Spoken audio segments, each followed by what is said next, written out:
Welcome back. It is 2018, and that marks the 100-year anniversary of the Kamloops and District Fish and Game Association here in Kamloops. Joining us today to talk about it and sitting next to me, Jeff Swannell, Director of the Kamloops and District Fish and Game Association, and Ted Hardacre, another director with the club. It's great to have you guys here. Thank you. Yes. 100 years, that's a lot to celebrate, first of all. Tell me a little bit about what this association does. Well, we're basically fish and game in our title, but I would say we're more a conservation, wildlife fisheries conservation organization, and we do a lot of projects around here. We take care of some of the work and assist the Fish and Wildlife branch, and we work with Forest Service and Parks branch, and we have developed campsites and clean campsites and gather information for the Fish and Wildlife branch, assist with deer counts, and probably Ted can add a few more. Yeah, just and in more specifics, because not everyone knows, like Jeff mentioned, some of the campsites. For example, we've built a campsite on Dardanelles Lake, on Bleecker Lake we assisted with, on Lodgepole Lake. We also have on McConnell Lake 2 cabins which are available to the public, get a lot of public use. Air cadets and scouts and outdoor groups like to use our cabins as well at McConnell, and I think you'll have some photos of that, I believe. And why don't we go to those photos while we talk about this? Jeff, what were you about to say? Well, I was going to say, we hold several public events a year too to encourage youth to get involved with the outdoors, particularly with fishing. We have a Father's Day fishing available for families, which is attended by several hundred people.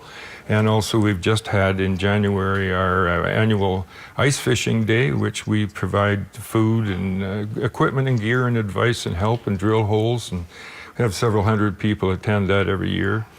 We take members of the White Cane Club out on a fish expedition every year, and we just try and encourage people to participate in the outdoors and develop care and concern for fish and wildlife. Yes. Yeah. Has the description of what you do changed over the 100 years, or has it really generally stayed with that sort of idea of conserving nature and taking care of the lakes? I think that's pretty much it, and we've got involved also with the education programs, in that we have members who assist at Isabel Lake, take various school groups up there and teach them about fishing, and also show them, or have done work on the trails and wharfs and those structures that need maintenance as well. So. And what's going on in these pictures? Well, Looks like a gathering of souls. This is the Dewdrop cleanup, and we're working with other clubs, particularly the Kamloops Naturalist Club. It's an annual event. We go out and clean up several tons of trash. Impressive. Every year.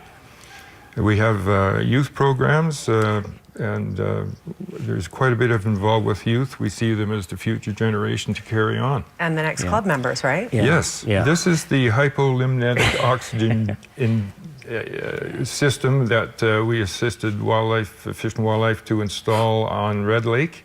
And it actually puts oxygen into the water and assists the fish to live through the winter in low oxygen conditions. How many lakes do you guys do that in? We do about 5. Yeah, 5 or 6. One of the other things that we do that people maybe wonder, there's bubbler type of aerators that are on Horseshoe, Rose, Tulip, and those lakes, and we also put fencing around those in the winter because they open up, and to keep it safe. This is done in conjunction with the fisheries branch, and we take water samples and give an indication of the health of the lake over the winter. Which is awesome. You guys are making sure everybody's having a good fishing experience next spring. That's the idea. And I'm sure the government officials that work within the ministry appreciate having your guys' help, right? Yes. Because you can't always have as many hands on deck in paid positions to make sure this happens.